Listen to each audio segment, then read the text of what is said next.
Back for another edition of In the Huddle. It is the divisional round of the NFL playoffs.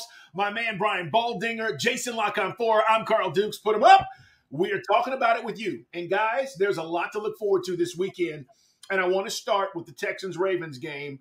Jason, I know you have a lot to probably say about this, but let's rewind for a second. These two teams met first week of the season. C.J. Stroud looked like a rookie in that game, okay? Fast forward 17 weeks later, he looks like an all-pro right now. And the Ravens led the league in sacks. We know all the things that they present defensively. This is going to be the 4:30 game on Saturday, guys. Let's start with this game because the Texans coming off of an impressive win against the Browns. The Ravens had the bye. We don't know how that's going to play out. We think the rest was probably good for them.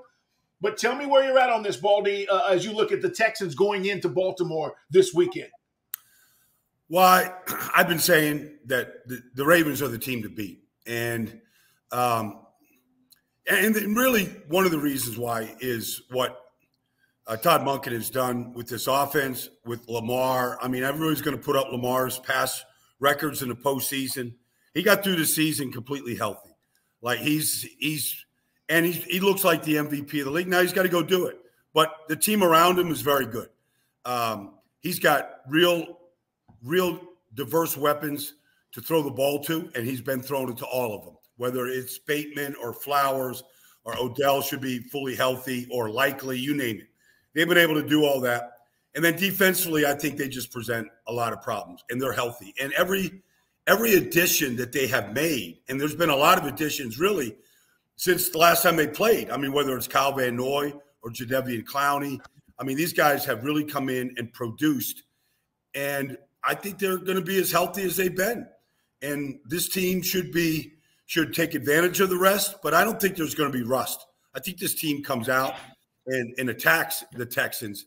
And look, don't take anything away from the Texans and what they did against Cleveland. They carved up a great defense, but I don't think they can do that this Saturday afternoon.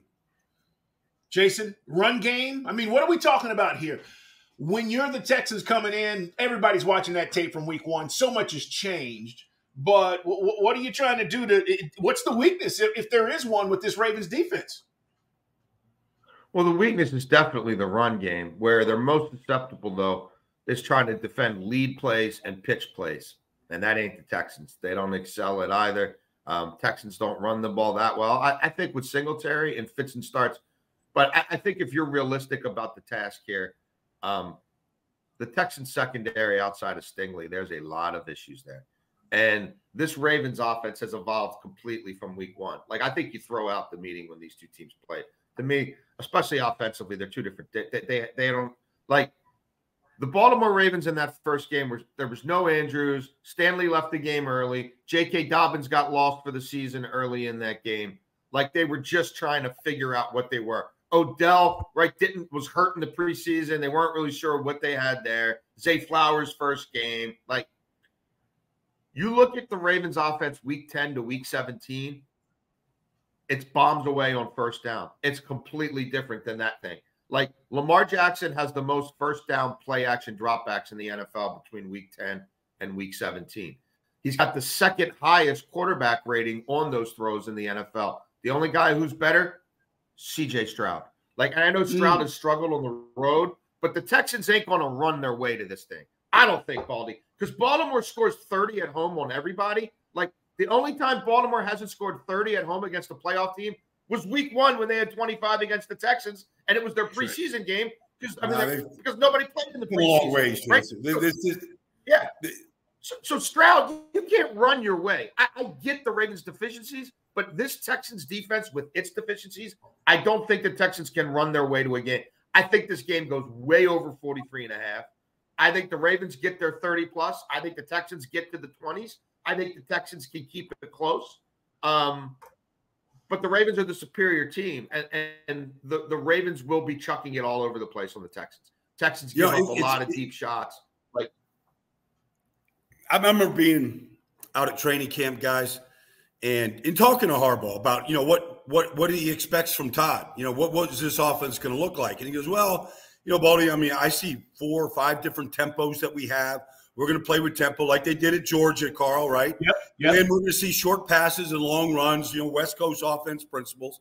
And okay, that's a good start. That's good for Lamar. Let's let's see what Zay Flowers can do. And, I met him in training camp, and you're like, he's an impossible kid not to love. I mean, personality, work ethic, the whole thing is great. But this thing has evolved a lot they throw the ball down the field. I mean, they're big chunk passing offense. I mean, Lamar has taken off, and he's still dangerous if he wants to pull the ball down and run, or if they design a quarterback keeper. But he's beaten teams with his arm, and he's really gotten good. And so this is a dangerous offense that I think the Texans are going to struggle to slow down. Jason, is Justice Hill, the kid, is he healthy? Do we know? He is? Yeah, no, I think the only real question here, the questions that we're hearing, I think Kyle Hamilton's good to go. They've got a decision to make on Mark Andrews, who's ahead of schedule. Do they hold, I don't think hold him back is probably the wrong term, but do they act out of extreme caution? And even though he looks great, in practice 1 week doing everything, do they say, look, we got a pretty good thing going with Likely and Kohler right now. Our manifest destiny is the Super Bowl and maybe a weekend of recovery and rehab, 1 more week of practice. Now we get Mark Andrews back for the championship game, and we're not worried about a pitch count. We're not worried about this or that. So, that's a decision to be made. Kyle Hamilton looks good to go.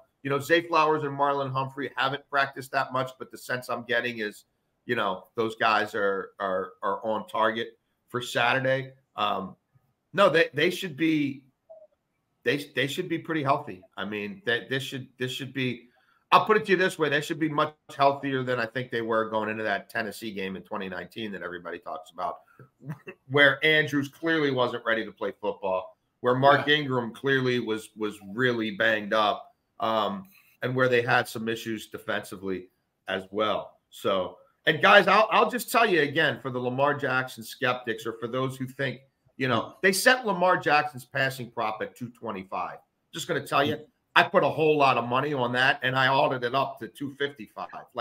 Lamar Jackson threw for 2,060 yards against playoff teams this year, right? Just against playoff teams, 67% completion, 2,060 yards, 9 air yards per attempt, 16 touchdowns, 5 interceptions, a 109.9 passer rating. He ain't going out there to run for 100 yards, folks. He's going out there to throw for 300. From week 10 to week 17, he had 13 completions of 30 yards or more, 4th most in the NFL. And I keep stopping at 17 because he didn't play in week 18 because he was the MVP and week 18 didn't matter. So he got it off. But I'm just telling you, Baldy, would you be surprised if the first play of this game is Lamar Jackson under center, play action, 40 or 50-yard shot to Bateman or Flowers or whoever? No, not at all. I'd be surprised if it's not that. Yeah, no. I've seen too many examples of that early in games right now. Guys, I want to spend just a second while we're talking about the Texans-Ravens. It's in the Huddle, guys. Subscribe, like us, tell your friends. We're talking playoffs. We've got a big offseason. Once we get past the Super Bowl, we don't stop. John Harbaugh. We talk about all these other guys. John Harbaugh, he just continues to do this. Personnel has changed. Coaching staff has changed. Harbaugh's been the consistent. Let's just talk about his input and his journey here while his brother is a hot commodity right now in the NFL, right? And everybody's talking about Jim. How good has John been, guys?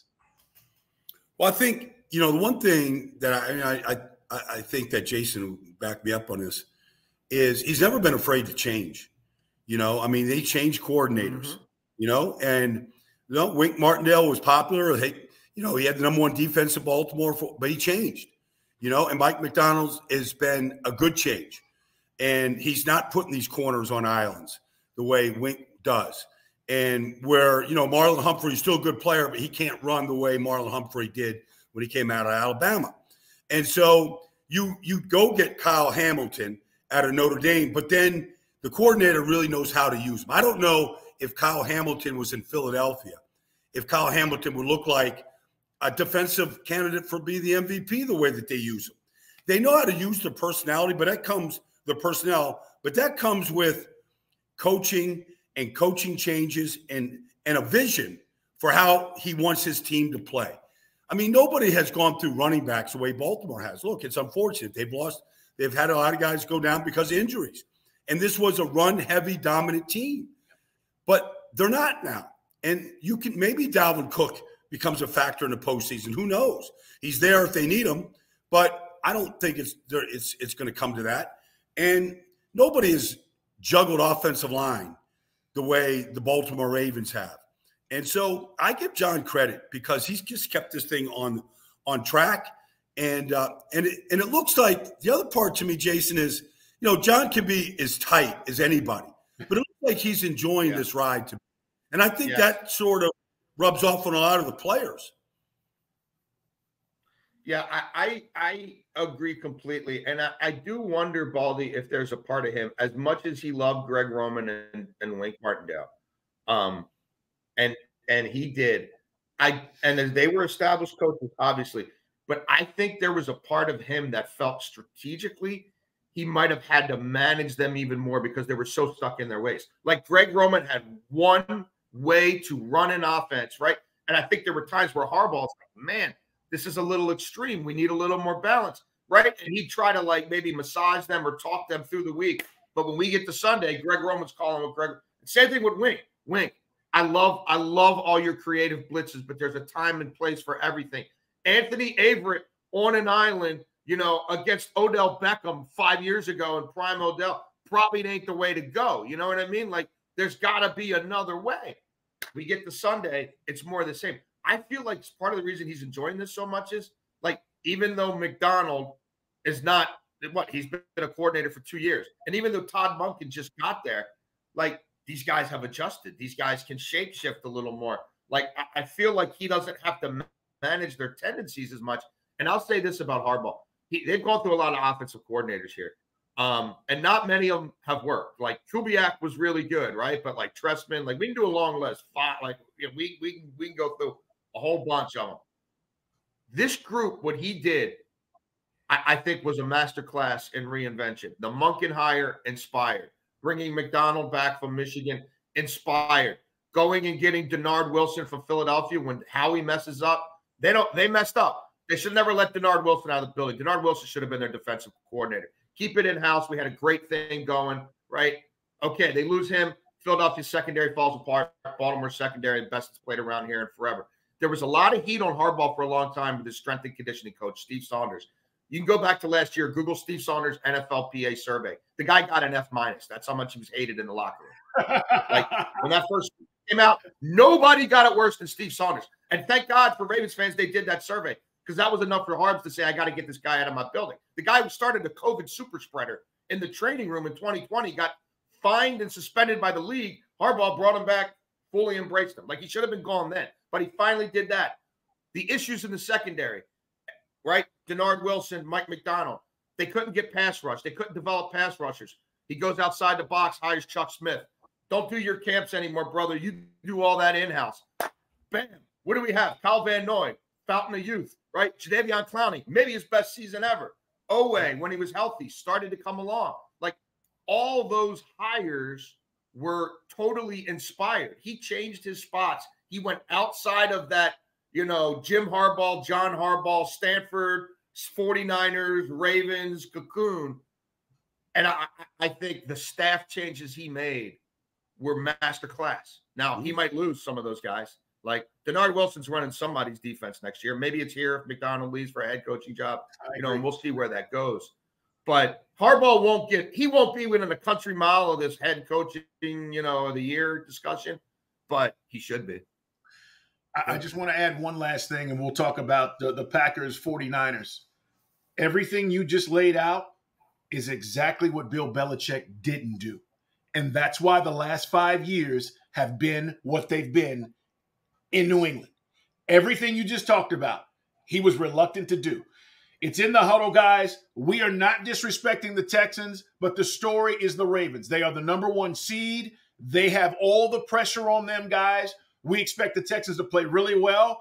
And, in fact, they could win. But I'm not going there. I don't think that happens this weekend, but I want Texans fans to go, well, what about our team? You guys are great. D'Amico's great. CJ's great. But the pressure is on the Ravens. And if they blow this, they'll be talking about how they screwed this up. All right, let's talk about the Packers. It's the 8 o'clock game Saturday night. Baldy, this Jordan Love, man, what he did against the Cowboys, I mean, I know you've broke the tape down. I found myself rewinding during the game and watching his eyes and watching his motion. The kid looked unbelievable. And I don't know if he takes that to San Francisco, but Baldy, he's doing some things. Well, San Francisco has struggled against some quarterbacks this year. I mean, they went to Minnesota. Kirk Cousins carved them up. Joe Burrow came to San Francisco and carved them up. Even Baker Mayfield, in a game where they lost, he still completed a lot of passes against them. They're a zone team. And, I mean, even last week, week 18, Carson Wentz came down there against their #1 defense of San Francisco. There was Bosa and Freddie Warner. They're all out there, Travarius Ward, and they went right down the field and scored against them. So, you know, if you're getting rid of the ball quickly the way – and if you can buy time the way Jordan Love can, maybe Bosa and Armstead and Chase Young, maybe they don't affect the game the way they want them to. You know, Nick Bosa told me, look, you know, I can't get sacks. I can't be the defensive player of the year if the quarterback isn't holding the ball. I can't get there. You know, so it's just a fact in reality life. Jordan Love does one thing in his mechanics that not many quarterbacks do. And it's interesting to watch, Carl, is most quarterbacks, if they feel pressure, if they see color, they bail to the right or to the left. Jordan Love will simply just back up. He'll just back up and buy time because he trusts his arm that if he's got to make the throw to Dontavian Wicks in the end zone, he's got the arm to whip it and get it there. And he did. And it's, you know, you could have Micah Parsons coming right at you or Dorrance Armstrong like you did last week. And that one step back to make that throw is all he needed to make the throw. And so he's an elite player. The Packers got this right. It is interesting in their 30-year history that you go far, you draft Aaron Rodgers, he sits 3 years. You go Aaron Rodgers, MVP, Super Bowl. You draft Jordan Love, he sits 3 years, and here's Jordan Love. Most teams don't have the foresight to draft a guy for 3 years down the road. It might piss off your quarterback. You know, those things do happen. But you know, the Packers have gotten this right. And they continue to get this right. And they're not supposed to be here, Carl. It's a year too early. But that's Matt LaFleur. Because it used to be in the hierarchy of the Packers, Jordy Nelson had to wait his time. And Devontae Adams had to wait his time to become the elite receiver that they became. Well, they didn't have time to wait. You know, but here's Romeo Doubs. You know, and here's, Jaden Reed and Dontavian Wicks, and here's Musgrave. Like, they did it in real time. And you got to give LaFleur and that organization a ton of credit, but they're here. And what they did to Dallas, I don't think anybody could have foreseen, but they dominated that defense, dominated them. And Aaron Jones is running the ball as well as anybody. They're going to give San Francisco all they can handle offensively in this game. Jason, is this going to be a game next week where we're just talking about Christian McCaffrey being Christian McCaffrey and Deebo Samuel and Ayuk, all the things that we've talked about all season? Because I think that's what most people expect. They expect Green Bay they just blew everything on Dallas, right? They just did everything they needed to do, and they're going to go out and lay an egg in San Francisco, and San Francisco's offense is going to do what they've done all season to pretty much everybody. Well, I mean, they get 27 at home against everybody, but as Baldy pointed out, like that 27 against the Bucs was a little more of a struggle than they probably thought it was going to be. I mean, I say 27 against everybody. They didn't get there, right, against the Ravens. I think this is a high-scoring game, and I think the Packers keep this thing closer than 10 points. There's a couple things that I look at. Like, Baldy, when they made that trade for Chase Young, they had about a 3 or 4 week span where you're like, at least to me, I'm like, okay, like case closed. Like Armstead's going to come back at some point. That'll shore up the run game. And right now, when they get their NASCAR package on the field, they can't be stopped. But if you go back and really watch the last 3-4 weeks, it wasn't the same thing. Like, I don't know. Like, I'm like, damn. Bosa really didn't get off in that Baltimore game, even though they were rotating tackles, you know? And I'm like, Chase Young, like, you know, he is kind of the guy, right, where he gets a matchup he loves. He might destroy that guy. But if it ain't going well early against somebody else, like, I don't know. Is he really going to keep bringing the energy? Green Bay's third in the NFL in sack rate and pressure rate allowed. That offensive line has congealed through the year. And I think Love's pretty smart. He's not a rookie. He's been around 3 years. Like, he'll get rid of the ball. He's not going to take debilitating sacks, right? I don't know what to make of the right side of San Francisco's offensive line, but I think it'll be tested early in this game. And the other underbelly of the 49ers, right? The nickel guy. Like, they got an awesome corner. They got a really good corner. I'm not sure what they have after that. Baldy, do you know where the ball's going at any given time with Jordan Love? Like, I don't know where it's going. I'll be honest with you. I still don't really know who some of these guys are. But, like, he gets it to them, and they catch it 75% of the time when he gets it to them. So whatever's going on at nickel for the 49ers, I think could be a problem. And the 49ers are not great against the run. And maybe Armstead's all the way back, and maybe that changes things. But the 49ers this year, when you run it up the gut on them, they're 29th in yards per carry allowed, and they're 27th in EPA against the run up the middle. Green Bay is over 5 yards a carry, guys, the last month, running it up the middle with Aaron Jones now that Aaron Jones has more rushing yards than anybody in the last month. He doesn't – one thing about Aaron is he never misses a hole. His vision is amazing. And he, you know, sometimes, you know, he was hurt 2/3 of the way through the season, missed a month. And he, like, sometimes that's not a bad thing, you know, if you can get to the spot, because his legs look fresh. And Dallas couldn't tackle him, and he just gashed him, especially in the second half. And he's a great receiver and pickup block. I mean, he's just a great back. This running game that Matt LaFleur has, it's really diverse. I mean, he uses his tight ends, his motions. He gets matchups in the run game. Matt LaFleur is really, like, this is a very creative coach. And they're doing a lot of things that will give the 49ers problems. I think this is going to be, like Jason said, high scoring. And I can't see the Packers with a 10-point loss in this game. They're playing too well right now. I agree. I can't wait for this one, to be honest with you, because as Jason and I talked about earlier in the week, Baldy, it's teacher, student, right? LaFleur, Shanahan. And who's going to outsmart who when it comes to how this plays out offensively? Well, you got LaFleur's brother on the other side in San Francisco, you know, exactly. So it's a family affair. All right, guys, coming up, we got to talk about the redemption story, and we'll do it when we come back on In the Huddle.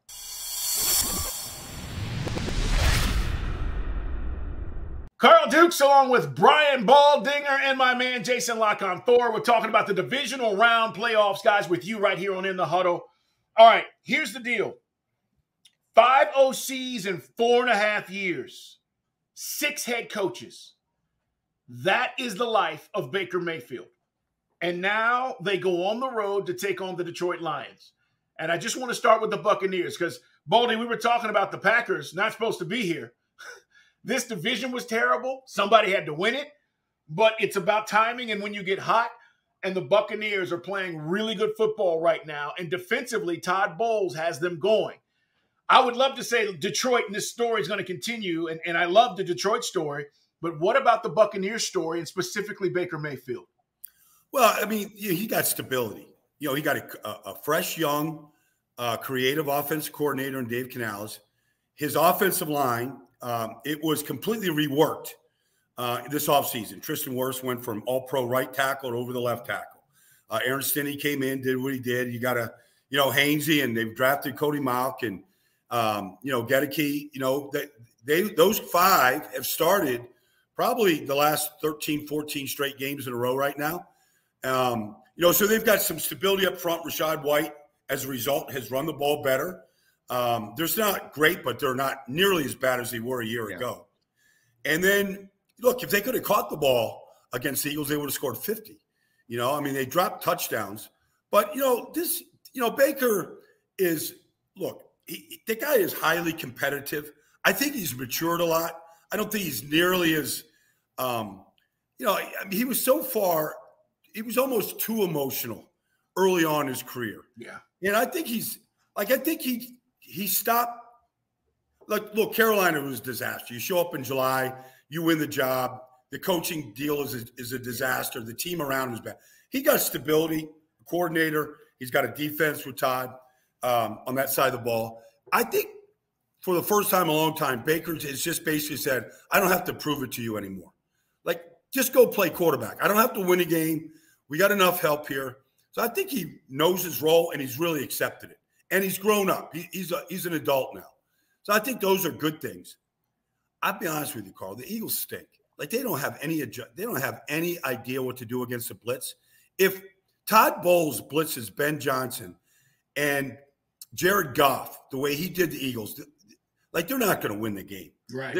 They're ready for it. Like, you watch Jared Goff go, okay, I'm going to put the back over here on this safety. I'm going to put the tight end over here. We're going to max it up, and we'll go hit Amon-Ra or Laporta or, Reynolds. We'll go find a matchup. Like, you can't blitz. They blitzed almost every play against the Eagles. And with success. I know. Like, you can't play that style. You can pull it every once in a while, but you can't do that to this coordinator and this quarterback. There's no way. Like, they'll get carved up. So it'll be a different type of game for Tampa's defense, Jason. Jason, I was going to say, can the Bucs, though, move the ball against this Lions defense the way they did the other night? Now, again, Eagles, from a personnel standpoint, we've been talking about how good that Eagles defense has been all year, but yet they were a disaster the last 7 weeks of the season. Well, and a lot of people, Jason, are saying it's Matt Patricia. Well, look, again, I'm not going to waste any more. You can Google me and Matt Patricia and find the calls. I don't have to talk about him anymore. Don't worry. I do think they can move the ball. I think a lot of the Eagles' deficiencies to me are there with the Lions as well. Defending the slot, defending the middle of the field, some of their coverage breakdowns on the back end. Gardner Johnson's back now, and we'll see. But I don't know, Baldy. I don't think the Bucs are. And I know Todd Bowles has a reputation as being conservative. And they have run the ball a little better in the second half, but it's real hard to run the ball in the Lions. And, Rachaad White gets his carries to stay balanced, but they're going to have to keep pace with the Lions because the Lions are going to get points.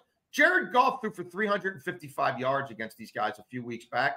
That's the second highest total for him throwing outside of a dome since he came to the Lions. He had 357 against, Carolina at one. But that's we know golf splits home road, right? Indoors, outdoors. I just think even if Todd Bowles blitzes a little less and changes his spots a little bit, the Lions are going to get theirs at home on that fast track offensively. I think this is another over game. I think the Bucs are fooling themselves if they think this game's played in the low 20s. So, how do we get there? Well, we've got to exploit that secondary. And the Bucs right now, to me, Baldy, it's a little bit like Packers. I don't know where the ball's going. The number 4 wide receiver might be the star on this drive. The number 5 wide receiver, Cade Otton, might take a game over, right? If they want to sell out to take away Evans, that's fine. Baker will play point guard. I think that'll be a problem for the Lions a little bit. I think they can get into 11 personnel like the Rams did, right? We got the one, move tight end. We got a bunch of jitterbugs out there plus Mike Evans. Somebody's going to be open. Your secondary ain't that good. So I think the game's probably got to be played a little bit more like that. And I'll say this about Baker Mayfield. He's one of the rare quarterbacks in this league. He's got reverse splits. A left-handed reliever who's better against lefties than righties. He's better away from home than at home. He had the second best passer rating in the NFL on the road. He had 19 passing touchdowns. He averaged 2 passing touchdowns a game on the road. I got news for you. They're giving you plus money over 1.5 passing touchdowns. Detroit bleeds out passing touchdowns. He's going to get a couple. somebody's going to go off like Puka Nacua did. I can't tell you who it is, right? It might be Godwin this week, but somebody in the slot's going to go off because the Lions don't have the bodies to match up. The Lions will win. Lions are the better team, but I think the Bucs, Baldy, can make this an interesting watch. You know, it's interesting. Ben Johnson got a lot of attention last year. He's getting a lot of attention now as a head coach. He stayed last year, and they're better because of it.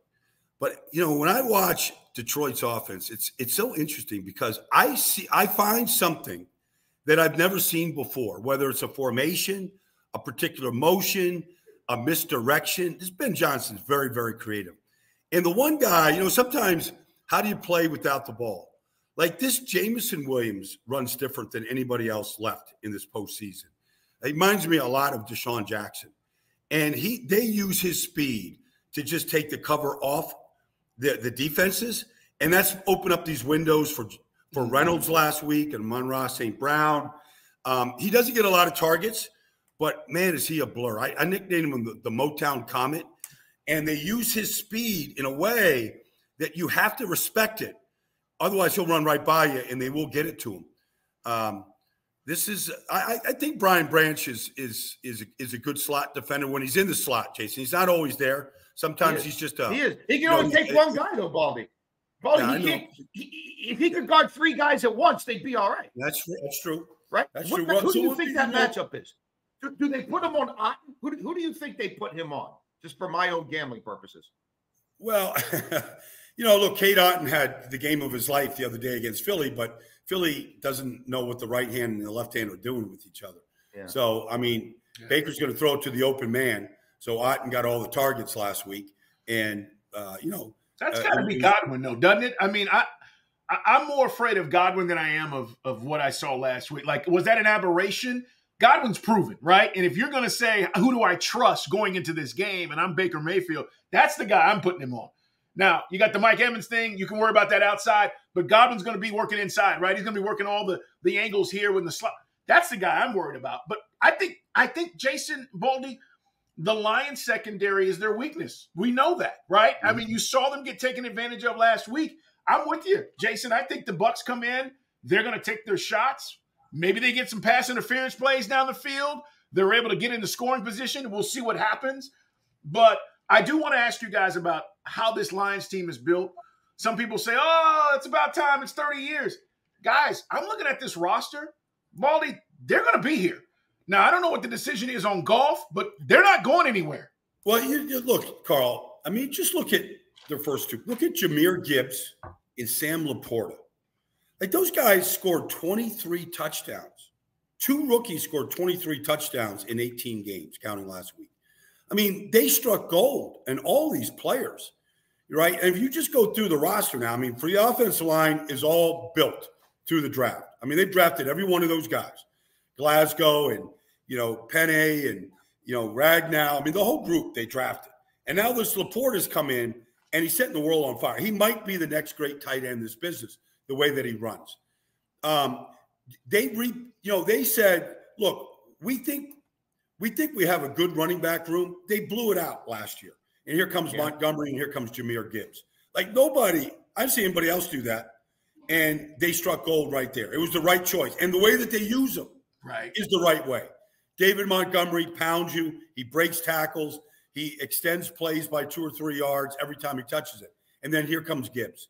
Here comes Gibbs and that speed, the change of pace, the ability to catch the ball. I mean, that's just in the offense. If they get, you know, if they would have traded for Montez Sweat during the season, and you put him opposite of Aiden Hutchinson, you know, I mean, if they had the foresight to make that move, flip the second-round pick because they have assets. Or Chase Young. Well, I would take but I mean, I think Montez was a second-round pick, Jason. Like, second-round pick for Montez Sweat, with his length and Aiden Hutchinson's length and effort, you put those beasts on the outside, like, that might be all this defense needed. I think but I think this is a well-built team, and they're built for the long term. And they're built in the eyes of Dan Campbell, which is more important. Like, this is the type of guys that he wants, and those are the guys he's getting. Alex Anzalone was in New Orleans, good player. In Detroit, like, he's right there on the verge of being a star player. Never comes off the field every down. Impactful player. It's coming along real good. Baldy, even the kid they drafted from Iowa, right? Jack Smith, is it? Campbell? Yeah, the length of it. And we talked about it when they drafted him. I remember us talking last year about, well, what's going on here? They want a guy to, be in the middle of the field. That's even worked. Well, one of Jason's good friends, and my good friends, Bobby DePaul, run a lot of different, draft rooms in this business. And he always said the most underrated element of a defender is their length. And so wingspan differential. Bobby was preaching that to me, Jason, 25 years ago. Yes, absolutely. And he's not wrong. Yes, he's not wrong. Chicago. Yeah. And so you look at a Jack Campbell and you look at that wingspan and you look at a guy like a Montez Sweat with his wingspan, like it's length. It's like basketball. You're in the passing lanes. Your hands are up. You make tackles that other guys don't make. You get off blocks easier. All these things, there's validity to this. Now, every once in a while, there's a Mike Singletary that defies everything. You get the outliers out there. But by and large, you get length out there in your defense, like Kyle Hamilton in Baltimore.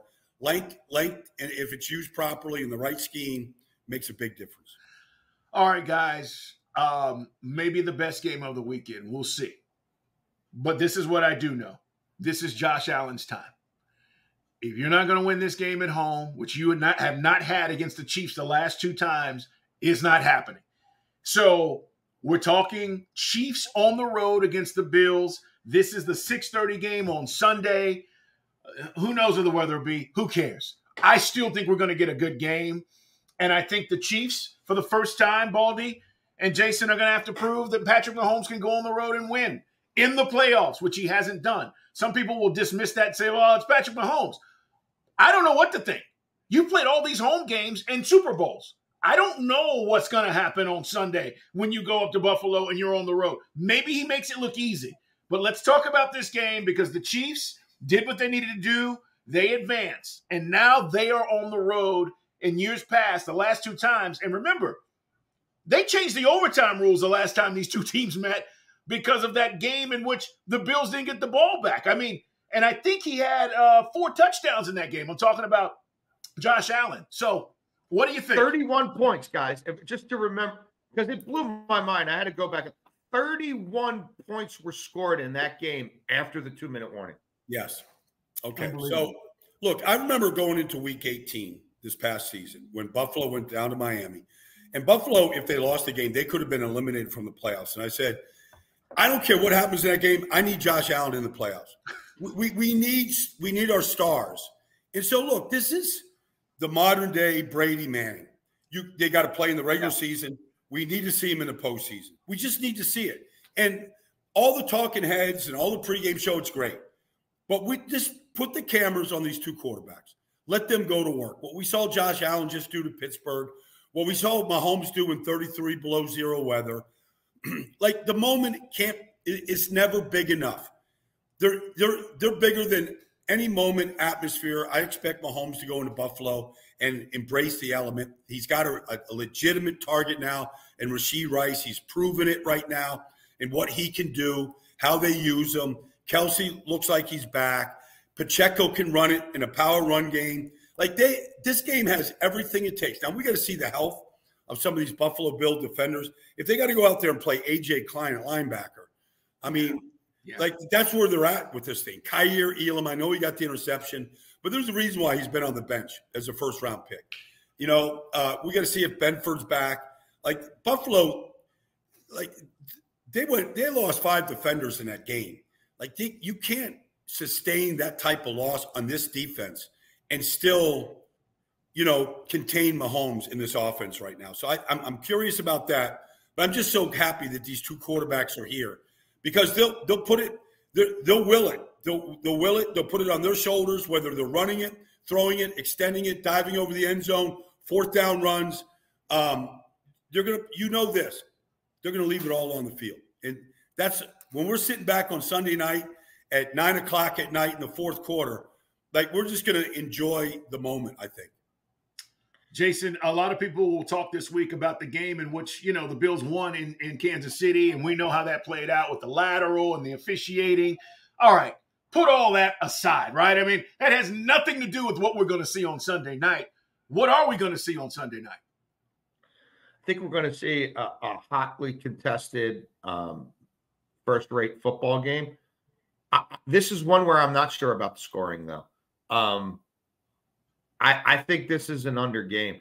Do you know that Patrick Mahomes has one passing touchdown in his last 6 games? 6? Just think about that. One passing touchdown in his last 6 games. Patrick Mahomes on the road this year, 7 games, 10 touchdowns, 8 interceptions. There's mitigating circumstances here. I lean to the Bills, but the Bills are on a serious rest disadvantage here now. There's 2 days rest difference here. And let's be real. Kansas City's game against Miami, maybe it wasn't over before it started. It damn sure was over at halftime. So that wasn't the kind of mental toll that a playoff game usually is, right? I mean, those guys were in there sitting in the halftime, warming up, saying, all right, it's on to Buffalo. Whereas the Bills, game got moved around. And then Baldy's point about the Bills secondary, from Rasul Douglas, there's 5 guys in their linebacking core and their DBs whose status is imperative. I do, though, still wonder if McDermott can we talked about Green Bay and you don't know where the ball's going, right? We talked about Baker Mayfield, point guard, can spread it anywhere. Patrick Mahomes has 2 guys he can trust. 3 if McKinnon plays in the pass game. That's it. He ain't, go look at where the ball's being funneled to down the stretch. It's Kelsey, it's Rice, and it's a little bit of Gray in the red zone. That's it. I don't think that's changing now on the road, against the Bills in Buffalo where they're diving through fire-lit tables. I don't think this is the day to rediscover Kadarius Toney. Can you catch the ball? I think that's out, right? So I still think you kind of know where the ball's going. And to your point about the first game, Pacheco didn't play in the first game. I think you're going to get a whole lot of – neither of these teams can stop the run. They're both really good defenses. They're top 10 scoring defenses. There's a lot of metrics that are great. They can't stop the run. The Buffalo Bills are running the ball 52% of the time since they made the coordinator change. I don't think that's changing here. Josh Allen, way over 40 rushing yards, probably more 60, 70. Sign me up for that. Josh Allen, anytime rushing touchdown, baked into the cake. He closes drives. Cook doesn't close drives. I thought playoff Lenny might close drives. They cut playoff Lenny. Latavius Murray don't close drives. Josh Allen closes drives. So, I think that's the game it is. I think Pacheco runs the ball. Go look at the Chiefs. They're winning scripts. Pacheco's carried the ball 22 times. I've been saying since, all the stats came out about how frequently the Chiefs drop passes from Mahomes and when the passing game wasn't looking good, to your point, Jason, 1 touchdown pass in 6 games, I'm just morph into a power running football team. Because when you watch Tooney and Humphrey and Trey Smith and the tackles who aren't very good in protection, they're good. They're really good in the run game. They carve you up. Pacheco is a dynamic player. He had his injury. He's healthy. They could become a power running football team. And if you add Mahomes' runs into it on 3rd down and his scrambles, they could put up a lot of yards and chew up a lot of clock in the run game. And it'll be something that Chief fans probably they'll accept and they'll take if it's a win. But that might be the best way right now. Is James Cook, how big of a role will he play in this game, guys? Huge. Well, I think it'd be a big role. I mean, he is a dynamic player. He's got tremendous feet. This offensive line has been together all season. They run tackle traps. They do a lot in the run game. And he's, in the running back in the line, they always have to, each week, they always have to kind of go through a little dance. You need carries to find the rhythm and find the plays that work. And as long as they are feeding them and don't get away from it, which I don't think they will, this is what Joe Brady, I believe, is going to lean on.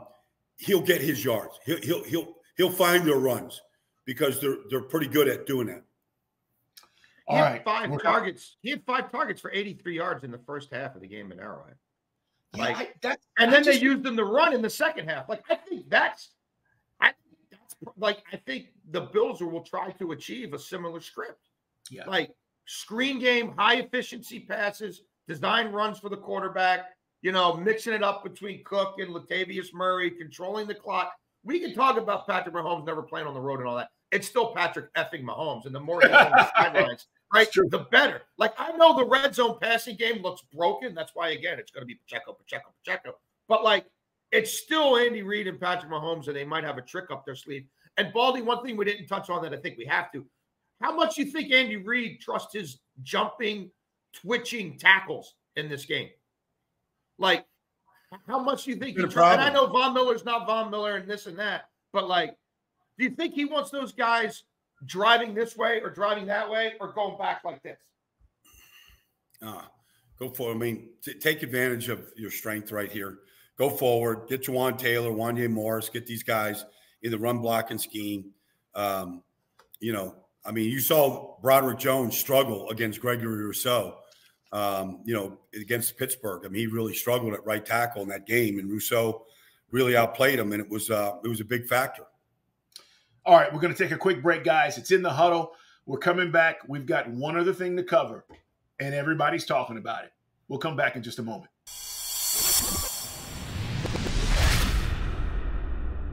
In the huddle, Brian Baldinger, Jason La Canfora. Before we wrap things up, I just want to talk a little bit about the coaching situation that's going on around the NFL. Guys, as we record this podcast, things obviously could change within the next few hours and certainly in the next few days. But as we record this today, no movement in Dallas. Mike McCarthy's still there. No movement in Philadelphia. Nick Sirianni's still there. We know there are meetings to come. With that said, we've got the other teams around the NFL who are still looking for coaches, Baldy, and Washington, Raiders, Falcons, Chargers, Carolina, Tennessee, and Seattle. We also know that Harbaugh interviewed with two teams, and we're talking about Jim now. One, the Chargers, and then we just found out last night he interviewed with the Falcons. That Falcons interview was in person, as was the Bill Belichick interview with Arthur Blank, the owner of the Falcons. So there's a lot of stuff going on. But the Harbaugh thing, is he making this jump? Because he certainly is entertaining all of this, but he did this last year, didn't he? He does this every year. And the year before, he really wanted the Minnesota Vikings job. He wanted the Minnesota Vikings job. They went with Kevin O'Connell. One thing about Jim Harbaugh, you better be prepared to write a big check. All right, it might be the biggest check. I mean, whether it's Michigan or whether it's one of these NFL teams. And then, oh, by the way, when he brings his staff with him, you better be ready. $3 million coordinators, maybe $4 million coordinators. Baldy, it's not money. I mean, he's going $5 million coordinators. No, I mean, Jason, your point. He's going to take care of it. He's going to take care of his coaches. You're making 5. You're making 3. Position coaches, you're making 1.5. Let's go. Oh yeah, he's a billionaire. Let's get into that ass. Oh, yeah. But that's one of the reasons why his coaches are so loyal. They know they're going to make head coaching type money as coordinators. Yeah. So, and he leans on those guys. Jim's not one of those guys that's got his head in these charts looking at plays. Like he's watching the game and he's managing the game. So look, I think he's the biggest free agent, but this Belichick thing is real. And because look, whether it's a year, 2 years, if I was Arthur Blank, one of the reasons why I would be interested in Bill Belichick is because I want to see the operation. I want to see how he puts this thing together. I want to learn his strengths for long term. Like I'm looking at he might be there 2 years. I want to see it for the next 10, 15 years. Like what separates him from all, he's had Dan Quinn, he's had all these different guys in Atlanta. What separates Bill Belichick? And does he need a great general manager at this point in his career? And do we have that, in place for him? So there's a lot of things there. And then this Philadelphia and Dallas thing, I just think both owners didn't want to make real emotional decisions after heartbreaking losses. And you go, do we blow it all up right now? Or is this salvageable in Philly if you just change the coordinators? Like, I think they're taking their time, but I think both these things can be changed here this week. Like I almost expect changes in both places before the week is out. And if those open up, Belichick, Vrabel, Harbaugh, like this thing could really expand, Jason. What about Belichick to Philly? Because that's the one I didn't think he fit. Like the ones that we knew were opening up, I didn't think he'd fit anywhere. Now, the ones that were TBD for me were Philadelphia, Dallas, maybe if that Tampa thing went totally sideways against the Eagles. But, like, I just wonder, like, he's got to respect. I know Howie's reputation before. I think Howie's reputation has changed a lot. Like, there's no way that Bill Belichick can't respect the way Howie exploits people in trades, the way Howie works a draft board. Like, a lot of Belichick's weaknesses in his latter stage are Howie's strength. Like, it's two interesting personalities, but let's be real. It's 2 to 3 years. Like, if Bill Belichick goes to Atlanta, let's just think about it. If Bill Belichick goes to Atlanta in that horseshit division and can't win more than 7-8 games, I got news for you. He just took a dump on his legacy, right? The Bill Belichick story will be written. Couldn't finish above 500 without Tom Brady. Like, that's the risk in it. Like, I get it. Maybe he goes there and dominates that division. But, like, if he goes there and it's lipstick on a pig and he can't get to Shula and it's not great, he doesn't have a quarterback, I got news for you. It's going to be one thing with Brady, pretty marginal without him. If he goes to the Eagles and wins an NFC East title, right, which I think he could probably do year one, and whip some people into shape, like, you know that there's a mutual love-hate thing between Philly and New England. Like, that, I think that's the one, Baldy, where, like, well, I can, they all learn from him, and there's a coach in waiting. Well, I mean, obviously, Jeffrey Lurie comes from, that part of the country where he knows all about, Bill Belichick and the Kraft family. And then, they brought Chip Kelly in 2013, and Chip's biggest influence was Bill Belichick. And they always scrimmaged each other when Chip was there. And so Bill was in Philadelphia. Mr. Lurie was up in New England. I was at some of those scrimmages.